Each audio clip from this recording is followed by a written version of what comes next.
Monotype.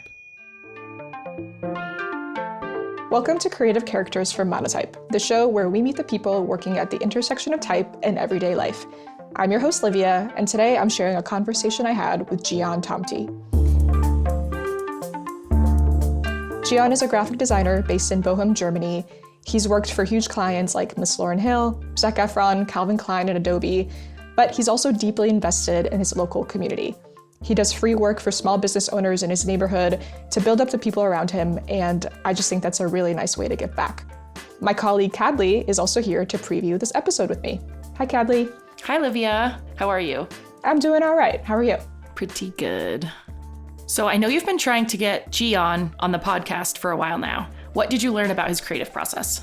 Yeah, I learned a lot about his creative process, but the one thing that I thought was most interesting was the amount of upfront work that he does when working with any client. He's very focused on research, and in conversations with clients, he asks, what is the gut feeling that you want your customers to feel? Which he says cuts down on a lot of back and forth with the client and gets to the heart of exactly what they're looking for. I love that. What about this conversation surprised you? I think he's clearly very successful. He's had all of these impressive clients. He travels around the world to talk at festivals and events about design, but he still feels a little bit of imposter syndrome. At one point in our conversation, he said, last year was a really big year, but there was this feeling that at any point it could just go away. Imposter syndrome really never goes away. It's something that seems to come up for people no matter where they're at in their career. Yes. Okay, let's get into your conversation with Cihan.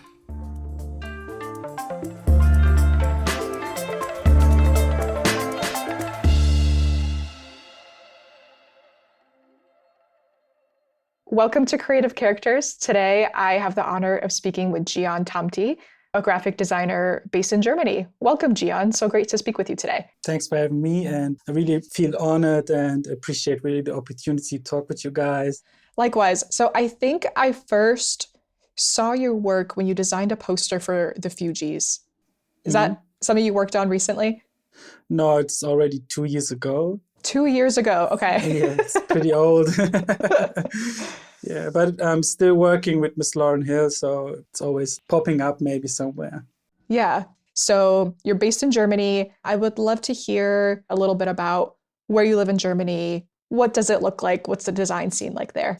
I live in Bochum. It's in the west of Germany, based in the very famous Ruhr Valley. It's the biggest industrial part of Germany and very famous for mining. And all the weapons are made from the German government. Yeah, you get the kind of Peaky Blinder vibes, It's not a beautiful place to have a nice walk in the park maybe, but it has this lofty urban vibe. It's not for everyone, but I like it. Mm-hmm. There's a strong community and everybody wants to make this place better.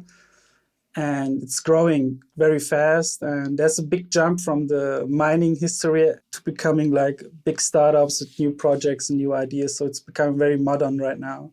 And are you born and raised in Bochum? Yes. My parents are from Turkey. They're immigrants, but I was born and raised here. Nice. I love that. Very strong connection with where you're from. I would love to hear a story about kind of like young Cihan, the creative. Do you remember any formative creative experiences from early on in your life? Yeah, totally. So my first creative teacher was my mom, I would say. When I was a little kid, like in the kindergarten, I always remember my mom when she was on the phone, she was drawing always the same portrait of a woman drinking a coffee, and I always tried to replicate it. And I managed it very early, and later on, I was the guy who was drawing every cartoon character for the friends. So Snoopy and Mickey Mouse, Bugs Bunny. Later on, even anime characters from Pokemon and Dragon Ball. So it was like my first approach to drawing and sketching. And later on, when I was a teen, graffiti came in my life because the area where I live, there's a lot of graffiti. My school was full of graffiti. And I was just amazed by it and tried to replicate these letters too. I didn't understand what they say because they have like their own names, So it was like very, very exciting to figure it out with these like crazy experimental letters. And redrawing them and finding like the meaning of it was like treasure hunting. And I think that's the first step into the direction of typography, I would say. I love that. So you're kind of surrounded by it, but didn't quite understand it at the same time, which only intrigued you more. Yeah, totally. So graffiti was kind of your into typography. How did that turn into a more, I guess, kind of like general interest into graphic design? What was the path there between, this hobby and learning and I guess kind of pursuing more technical graphic design? It's a fun story because I had no idea what graphic design is, and nobody, I mean, even my family still don't understand what I'm really doing, but we were spraying when we was teenagers, and we had a very big school. It was like 3 schools in one building, so there was like 1,800 people in one big building, so there was a lot of space for graffiti. And every Saturday we started to spray on it and causing a lot of damage, I'm sure. And art teacher catched us. She was like, "Oh, this is your style and this is his style, and what are you doing?" And instead of calling the police, she made a big project out of it that we can overwork it and make it better. And later on, she told, especially me, if you want to draw big letters and earn money, maybe you should try graphic design. So start with posters. And then we started to do like school events and small bakery posters. And it was like the first touch of graphic design and understanding it, like what it is and the power of it. So instead of kind of, I don't know, getting you in trouble, it sounded like this teacher kind of channeled that creative energy into something that was a little bit more, I guess, allowed. Absolutely. She was our hero. She was always saving us from everything. I mean, I was very bad at school and I was playing soccer and all I could do was like playing ball and drawing and I had no better skills. And she saved me with drawing. So she's my hero. I love that so much. Sometimes all it takes is one teacher to make all the difference. Totally.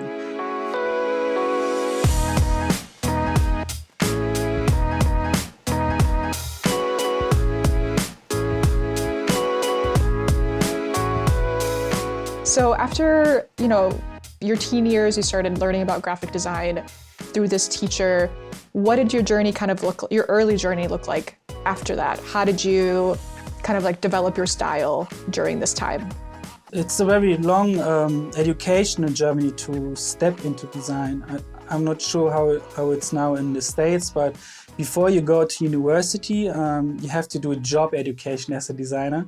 So you go to school and you already start by zero in a studio. So you are the guy who makes the PNGs and all that and the small print stuff like business cards, and you learn the tools. And it was very helpful. And stepping from graffiti into German graphic design education means learning Swiss graphic design, Swiss typography. Bauhaus is very important for us still, and the mindset, the design principles. It was very tough, but very exciting for me. So I was more minimalist in the start. Later on, when I was studying and doing more analog stuff and learning editorial design, screen printing and all that to be experimental, from there it was evolving and changing a lot. And you have better resources to see different works from different people and get inspired, right? I think that's crucial to have like this old classic graphic design, the minimalist, the safe part, I would say, and moving from there, from this concept part to the experimental part to control it properly. Absolutely. So that must have been a little bit of a shift for you. So thinking about what you were doing in your teen years with graffiti and maybe your art classes sounded like a little bit more free form, very expressive, no rules kind of thing. But then you go into your education and like you said, very minimalist, very like grid based, very structured. How was that experience? How was that kind of shift? I mean, it was very organic, so I really enjoyed it. And I was like, okay, when does it work? When is this piece perfect? When can we print it? How does a logo work? And what is a good logo? What is a good grid? And it just leveled up my experimental part too, because I was able to control it and make it better and have a purpose in it instead of just a cool word. Like graffiti always starts, just a cool name and spreading it around. It was more like, okay, how can we create the right feeling and communicate? And that was very helpful, and I wasn't afraid of it or just overwhelmed. Yeah. It was just helpful. So it was perfect. I had good teachers, I would say. That's really great. And then you mentioned going into more tactile and analog design, screen printing, things you can do with your hands. What was kind of your inspiration around combining the tactile stuff with the digital? I mean, there was a time while I was studying where I was like, okay, my work's very generic. Mm-hmm. And I was good. I was getting good grades. But, social media was coming up and you were seeing always these amazing designers. And you had a bigger pool of research right now. And I was pretty smart, I would say. I had like my idols. I had a big list of people where I was like, okay, I want to be like him and her. And the list is so long, from Stefan Sargmeister, some Swiss designers, some German designers are now locally. And so many big names. They had like a proper system, like what they do. And I was like, okay, I need that. Mm-hmm. I need to find myself and my own attitude, like my own values, and what is a good project for me and how does it work properly for my clients. Mm-hmm. But it was the power of Instagram, I would say. But before social media, I was just happy because I was getting good grades, and I thought I would be ready for the industry, but I wasn't. I wasn't it at all. I was very bad, and the grades don't tell you nothing. I think that's true for a lot of disciplines. Yeah. In what way would you say you weren't ready? I would do always the same stuff with the same questions, with the same system, the same colors, maybe. I don't know. It was like very generic. Like what you see in the trends, maybe you just look at them and just adapt to it. But you're not fast enough to do your own trend, maybe, or the original design for your client. I had no idea how to do it and to achieve it. And it was nice to research these designers, how they manage it to make great projects and even revolutionary stuff like from David Carson and sometimes Sargmeister as well. So always these great ideas, where do the concepts come from? So it needs always research, and with social media and getting the information quickly, I think it was very crucial. Yeah, absolutely. It's funny you mentioned David Carson, a bit of a shameless plug, but we actually had him on the podcast last year, which was a great episode. So it sounds like you had a lot of idols, a lot of inspiration. You mentioned a little bit about also just learning on the job how school is very different from the real world. How has your style changed since then? How have you kind of also just grown more confident in this kind of like creative decision making that you're talking about? I had a very great professor who was also my mentor. His name is Lars Harmsen from Slanted Publisher. It's a big magazine in Europe for independent typography and typography in general, I would say. He's supporting design in an international way, and it was cool to have him as a professor. So I collected always his books, his magazines, and tried to figure out what are people doing in Dubai or in Paris or in London or in New York. So it was always a great range of seeing agencies. And it took me years to understand that he's the professor who's publishing these books. He was just in front of me. And he was the guy who understood, okay, this guy is thinking international. He's not in this bubble here. And he showed me how to do it right. And it took me years to understand, okay, that's the reason why you make maybe the edges round of a typeface and not edgy or sharp or italic or slanted, all these decisions. I was getting now reasons and proper feedback, and he was really a crucial part of my career and of my style, I would say, if you can call it style. I mean, it's changing every day or evolving, let's say that. And I'm getting better every day. And that's the first part. And the second part is having self-initiated projects. I do a lot for myself and for my people around me instead of earning money and chasing clients. So I have always a slot for it open, just to try new things and new softwares and new tools, and sometimes going back to old stuff we forgot about maybe, and posting it online, showing it to clients. Hey, it can still work for you. Maybe you can think about this. So you have like a little map, like a tattoo artist, like we can do stuff like this too. It fits you maybe. And that's the way you level up, I would say. It's not a style. I would say it's just like having different values and different goals with the final design. So you mentioned you do stuff for yourself, for the people around you, versus client work. For client work, for example, do you find yourself relinquishing some of that decision-making to the client, so more so going along with their direction? I mean, I'm in a very nice position where clients come to me and they expect something already, like, okay, he's doing this and this, and I'm sure he will perform like that. And I always try to avoid this, to do something again, because that's not the job. I mean, it has to be original. If I do it for myself, for the locals, or for my clients, it's just the same. They're always open to risk. Actually, at the end, they enjoy it always and are happy about it. You talked a little bit about your philosophy around client work, personal work. Just wondering about your creative philosophy in a few words. My first goal is always to serve the target group of the client and not the client. So if they sell a product, it's for the people who are buying it. If you have maybe a certain thing to say, I work on that instead of having the client ideas and all that. I always respect them and we work it out. But at the end, my philosophy is like, who is using the design and who is living with that. That's my philosophy, I would say, to serve these people instead of the client only. Yeah, I think that's very, very important. The experience of the user. Who is the person like at the very end of the chain that's receiving and seeing the designs? Yeah. Absolutely. It happens a lot that the client have like a certain taste and they just want to become that idea instead of thinking about their own clients and their own people, and it's not working. And then at the end, it's my fault because it's not working. It's just like building a bridge out of glasses, and the cars are just going down the bridge and in the sea. And I have the responsibility that it works. So we need to build that right, and that's the philosophy, I would say, to build it right. I love that. Yeah. Very concise and very true.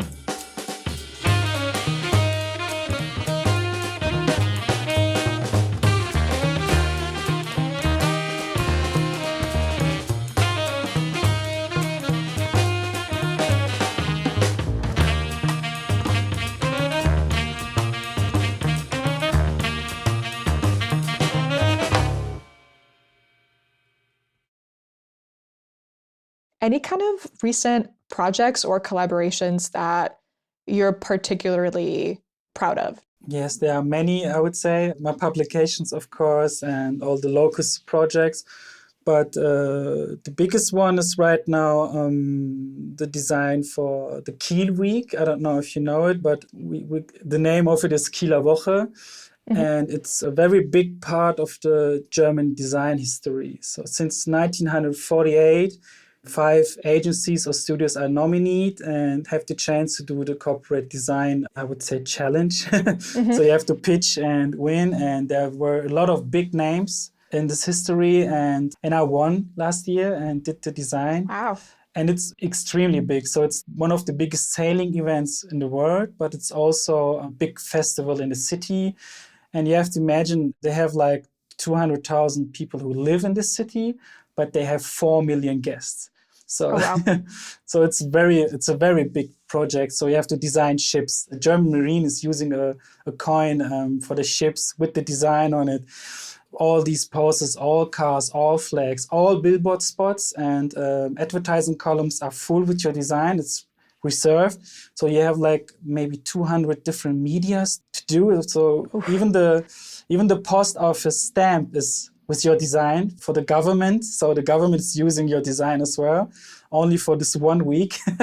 So it's one of the biggest projects you can have as a designer, I would say. And it's a whole different experience from digital to print. And I managed to do it. And I think that's the biggest achievement in my career, I would say. Congratulations. That's huge.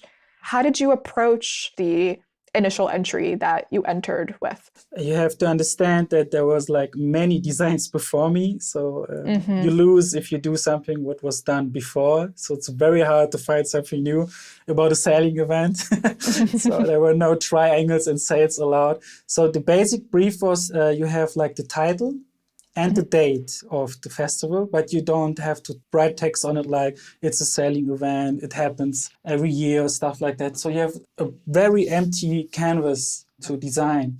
So you have to find a full new design about this stuff. And you have to bring this modern festival and the sailing history together, which is very hard as well. And for me, I mean, I just did it my way. So you have like 3 sketches to use for your entry. I just had only one. So I was like very precise. I was like, okay, I have this one and it should be as final as possible. And I was listening to the local people because I was very trained for my self-initiated project. So it was very easy for me to talk to people like, hey, what's going on here? What is important for you? And they call the festival Kivo. It's like a short version of Kieler Woche. And it was never on the poster before. like on a winning poster, let's say that. It was maybe on the sketch. I haven't seen all of that. But it was the first winning poster with the word. And you're not allowed to use a different font. So I made a pattern like with sails and with waves. And I just did a hand lettering with the word. And it was hiding in this pattern. So we had like this big pattern. And later on, I just used the hand lettering for the logos and for the stamps and everything. And it was like a bit revolutionary for them that I tricked the brief and found a way. Yeah, it was like the big win for me and doing something very different what others did before. So I'm very proud of that. Absolutely. You described it a little bit, but can you build a picture of what your final design for this project ended up looking like? What was your submission? You mentioned some patterns, some hand lettering. Would love to hear more about it. So on the top of the poster, like in one line, we have the name in a sans serif font, which is given already from the city. There's just Kieler Woche on the top left, and on the right you have the date, like 21 to the 28th June. And on the very bottom, you have like a white stripe with all these logos from the sponsors, like very small, like there are like 4 of them. And in the middle is my design. It's completely blue, so it's pretty maritime, which serves the sailing people. And the pattern has 2 columns. There's a big firework, for example, at the end of the festival. So I have like small illustrations based on the hand lettering. So it has like the same curves, the same gradients and everything placed there. We have music notes for the music of the festival and waves for the ocean. And you have to understand it's like over detailed. That's the part where I break the rules of design because it's disturbing. Like it's shimmering. It's like you don't want to see it like for a long time. Gotcha. But it's really showing the reflection of the water, I would say, when the sun is shining on it. And later on, I had like one column and I could always duplicate it. And I always want to have like the same stroke, like the same size of the elements on every print. So sometimes I need to draw like 6 meters, then 60 meters and 20 meters. And it was like very painful at the end, but the result was like, yeah, it was pretty outstanding, I would say. Worth it. Yeah. How did you come up with that idea? It was a big fight and I had no idea what to do because you have nothing, just like all these old designs. And I was just sketching around and I always just tried to have this word Kivo on it. So the first approach were just like drawing the letters, but it looks very cheap. And then I was like talking to my wife and she said, hey, you do a lot of jazz posters. Why don't you do an approach like this? And, you know, it was like pretty easy then to get like the fun part, but outbalanced with the blue maritime color. So it was like very even, like it's fun, but still maritime and not cheesy and still serious and still professional. So she was maybe the crucial part and gave me the right feedback to make it more fun. And then it was pretty easy to finish the job. What do you mean by approaching it like a jazz poster? How did that kind of open up mental doors for you? When I did my jazz posters, it's okay to have this experimental and sketchy look. Right. I just used the trackpad of my MacBook. So my fingers hurt after a long time. So I had like a certain style. It just developed with maybe with my old cartoon style. So it just came out of my hand very naturally and it was very easy to work on it. And that's the way how it looks, like a bit jazzy. It's like quirky, it's not perfect. It feels like a sketch a bit, so not 100% final. And that was the point, to make it more fun. I love that. And you mentioned that this event has 4 million visitors. What was it like designing for something of that scale? Oh, it was horrible.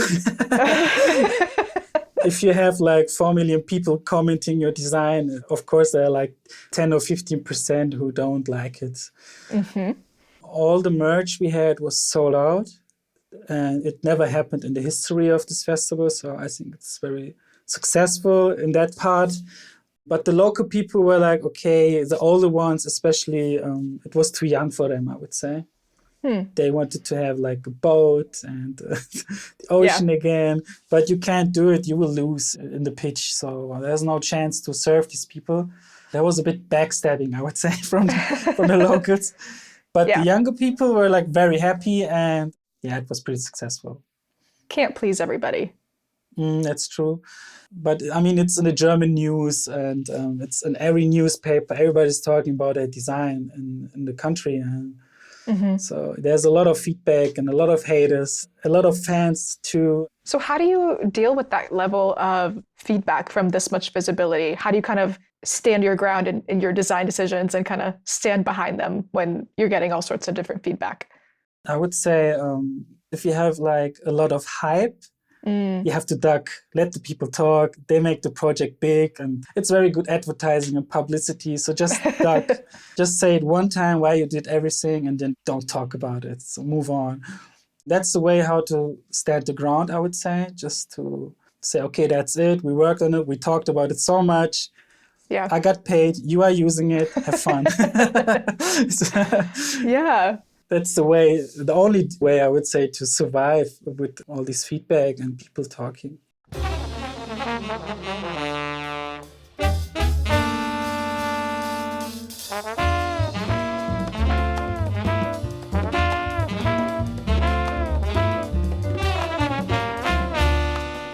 How have you approached staying true to your own values and similar to this, like standing behind your creative decisions while taking on client work? How do you approach kind of like revisions or different opinions of what the end product should look like? Right now, I always think like I killed my ego. So if I get like a revision or a client's unhappy and they had a different idea, I just listen and respect that because they know their target group maybe the best sometimes. I mean, my values are that it works at the end for the client. So it's pretty easy to get in conversation with them and find a good spot. Since years, I would say I have no trouble with revisions because there's a concept in the start. We talk a lot. We have a mood board based on the concept, not right in the start, what a lot of clients do. They just look what different people doing the same niche and they just try to be in the same genre, I would say. Like just like a musician, we need to have maybe the right beats and the right lyrics. No, it's not that. We need our own sound. Before I sketch, we know what we are going to do. And I think the easiest way to achieve this is just instead of having this crazy brand interviews like what a lot of studios do, I always say like, what gut feeling do you want to create if somebody sees your design? If you put everything, all your values, all your ideas, all your competitors maybe in one mixer, and what is the essence of it? Like, what do we really want to create and how can we have your own spot, your own shine, your own originality, and how do you want to get recognized? It's quickly changing. And when we move into that perspective of design and preparing the mood board and the wordings and everything and the drafts maybe for advertising, having good images, there are no revisions at all. Maybe, oh, can you make the font smaller or can you change the color? And they have to pay revisions. So, they are really good prepared now. So. Gotcha. Yeah. Yeah. Doing a lot of the work up front to kind of minimize that part of the process. How have you found people react when you ask that question? What is the gut feeling that you want the person seeing this to feel? To be honest, they feel like always relieved, like, I don't have to talk so much and work through a big interview and all that. And they trust me so much at the end because I understand what they want. And I just fill the interview for myself and come with a mood board and then we start talking. And they're pretty happy. If we get to this topic of the gut feeling of the design, I mean, in typography, it's very crucial because we cannot talk so much about the forms. We quickly get into this fields like serious, this feels like, oh, this is vintage, this is techie, this is digital stuff. You know, there's like so many easy decisions where you can just put your weight in one direction. And I think the gut feeling is like cheat code. What are some typical answers to that? The brands that you've worked with, what is the gut feeling that they want their customers to feel? Everybody wants to feel premium. Like, oh, we are premium, we are the best. They say like, it's not enough. Yeah. They always think like it's like an outfit, you know. If you go outside, like how do people see you? That's not the case. I mean, it has to be more, and we always have to rework it.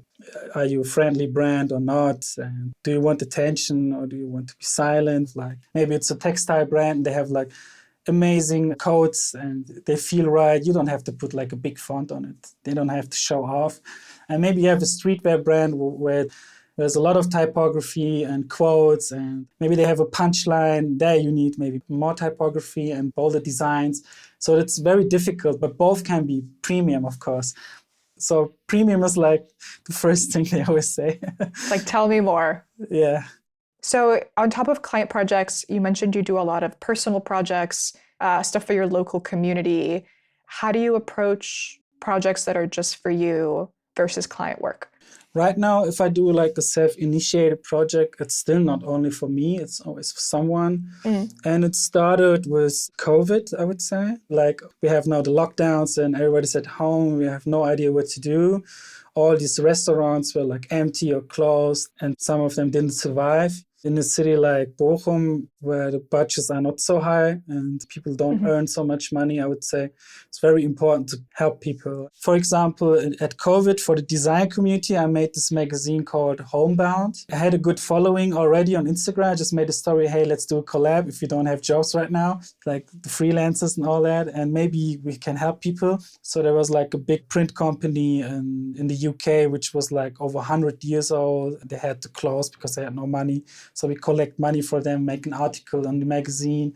So everybody was like getting an open call, like poster designers and illustration artists and some famous people in the interview just to get attention, right? And at the end, we won a lot of awards and some people were getting jobs. And it was like the first self-initiated project where I was like building a community, I would say. And the second part is like the local support posters. So I just, here are a few restaurants and cafes I really like. Sometimes you don't know the owner, you know, and I just did posters for them, like for promotion, and have even printed it out and had the print file with me. I just went to the restaurant, here, these are for you. Wow. Let's glue all the posters all around the city. Let's go crazy. You can use it. You don't have to pay. And they were always like shocked that I did it. So now I have a lot of friends here. But it really helped to fill the locations. And I did over 30 of it or 40 of it over the years. Sometimes there's like a cafe, they have no budget for a good logo. Then I overwork it for a free coffee sometimes and we have a nice conversation. And then suddenly they have like a customer who has a big business and he's asking like, who did this? It's looking great. And boom, you have a new client and get the money from him instead of the person who was broke. But I really do it for the people around. And of course, if it's for free, you can do what you want a bit. So Absolutely. And these designs are always going viral because like, oh, that's something different. Why did you choose this font? It doesn't match to the city. And he's grabbing all the attention right now. What's going on? Who did this? Oh, not him again. So now they know me. So if you study in Dortmund, where I have studied, it's next to Bochum, you learn as a student, it's a part of the design culture to level up your environment and help people and not only chase money. And it's part of our culture, I would say here. And so that's the reason we have our own events. Even if there's no money, we just raise it. Self-initiated projects are kind of our culture here. And we are not afraid of being broke or having not enough money. We just create what we have. And it's always a win-win. So you can experiment, you can try new stuff nobody did because clients are afraid of it. Yeah, it's always a big slot in my schedule to have like one local person who needs help really and has maybe no money for design, just to make them bigger. And right now I have a few clients which were like only 2 people.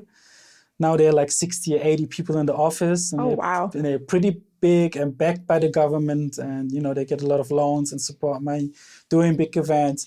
And we just started like with 1 coffee. So you can grow up with a client, I would say. I love that so much. That's really admirable. And I think it just goes to show how invested you are in your neighborhood and like your community and the city that you live in. Is there one particular project that comes to mind that was maybe your favorite or like your most experimental? Would love to hear a little bit more about that. I mean, there's like one film festival. The name is Docks Ruhr. So Docks and Ruhr for the area. Ruhr is the river which is going through this big valley. So they are like collaborating with all cinemas here, like maybe 40 or 50, and they're inviting like school kids and teenies to come and talk about topics like gender and all that new stuff.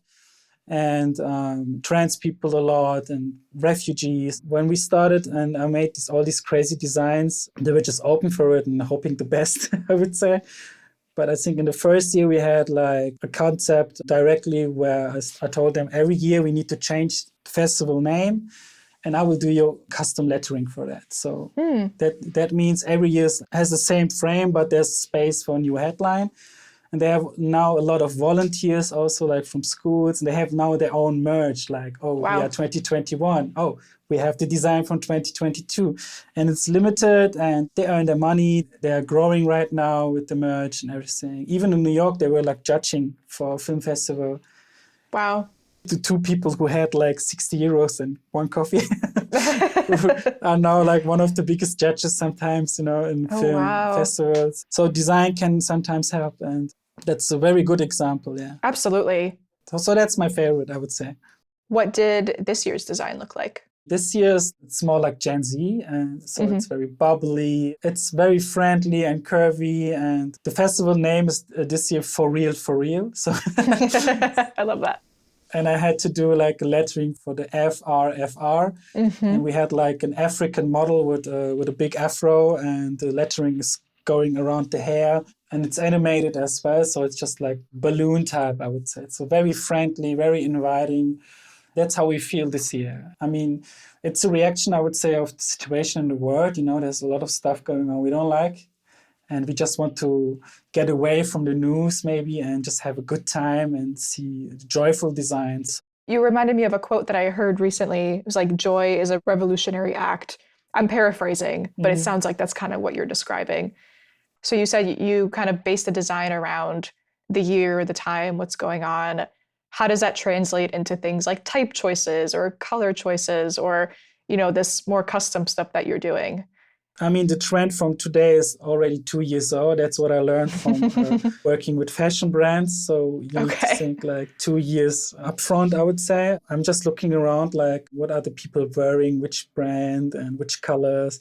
If it's local, you can just look around and get inspiration instead of Pinterest, I would say. Yes. So you have like real resources, and you can see the signages from stores and local shops, I would say, cafes. They're changing a lot. Parties and festivals, what type of font decisions they make, how they feel. And it's always way different from what we see as trends.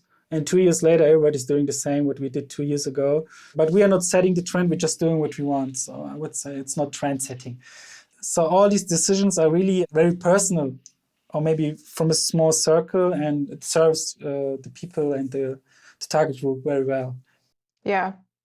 So you mentioned that you try to think about these designs 2 years ahead, or you try to predict or kind of think about what's going to be happening 2 years from now. Have you started to think about what next year's design might be looking like? I think design is, I would say it's getting more cleaner. So more purpose-driven, less joyful, I would say. I think brands will try now to show their real face, like as personal as possible. It will be like a fight against AI, like to become as real as possible instead of glossy and high quality, high definition designs you have right now. I mean, UGC content and all that, what is happening, like live shopping, TikTok and all that. I think we will get more aesthetics like that. So maybe more phone videos instead of cinema. And the graphic design and typography will find its spots there. So we will find, of course, big headlines with a lot of contrast, very silent, very clean designs, and maybe better fonts, less experimental. And I think we will find both, but I'm tending to seeing more clean designs again, more Swiss, more European design, yeah. More kind of minimalist overall.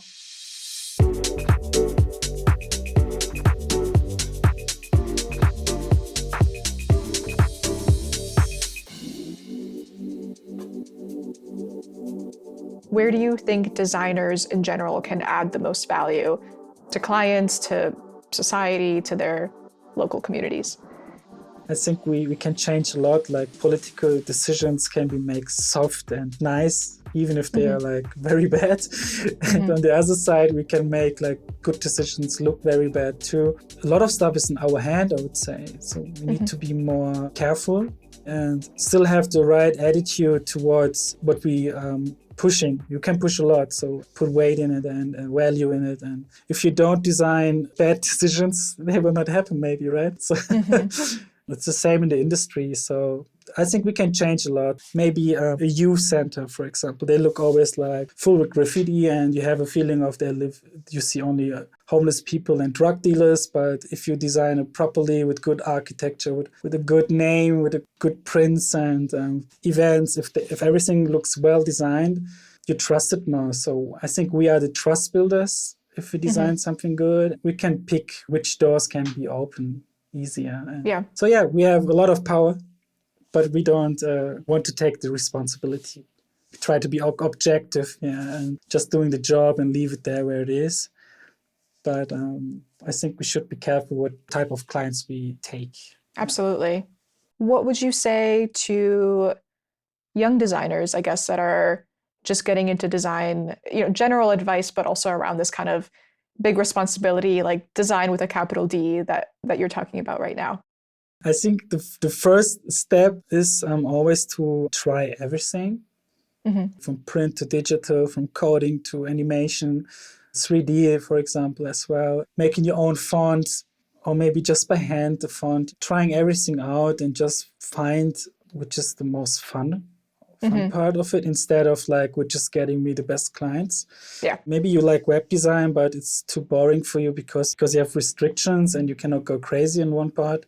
So you need to find your position by playing. That's the first thing what came to my mind. And the second part is always research and find your idols, When I was a kid, we had a game, like I was playing soccer a lot on a professional level. I already earned money with 7 years. So I was always in the highest league playing. And we had a game like where we replicate our idols. So you had jersey from, I don't know, Ronaldo. So you had the same haircut. You walk like him, you were running like him. And if you shoot a goal, you even celebrate like the same player. So you was just this person. Yeah. And on Sunday when we had a match and you had your own jersey, you just played yourself, but you have like, oh, what would he do? Like you had like a bit more, you were more creative. And I think that's a cool thing to do as a beginner designer as well. Like, oh, today I'm David Carson. So you just go crazy like him. And later on, when you have a client, maybe you can think about one more approach, maybe one more sketch. Like, can we do it like with the sound of David Carson, with the gut feeling of David Carson? You don't have to copy the style, but just to find like the sweet spot, like what are the font sizes, what are the compositions, instead of just stealing the overlapping style and everything. So that's the second advice I would have, like, don't copy, but you can make training out of it. Like, okay, how did this person design it so well? And what happens? What's behind it? What is the concept? What is the grid? Just to go deep and not just looking like for the font decision and the colors and, oh, they use bubbles, we need to use bubbles as well. So that would be my advice. I love that. I think that's beautifully said. So kind of finding your own style while emulating like parts that you admire from your idols, essentially. So same question, but now for you, what is one piece of advice that you would give yourself at the start of your career or young Cihan the creative? I would say slow down.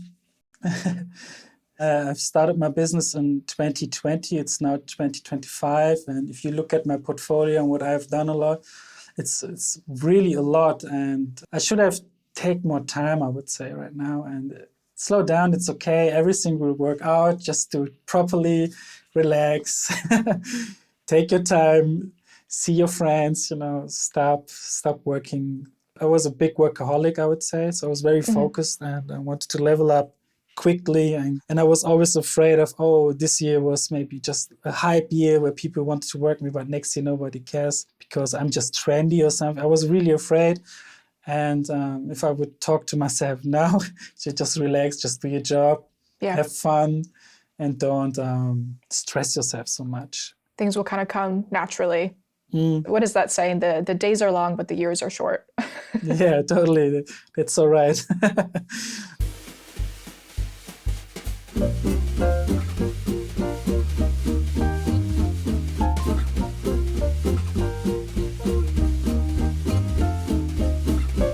Well, I think this feels like a good place to stop. Cihan, thank you so much for joining us on Creative Characters. This was lovely. Thanks for having me. Thank you very much. We appreciate it.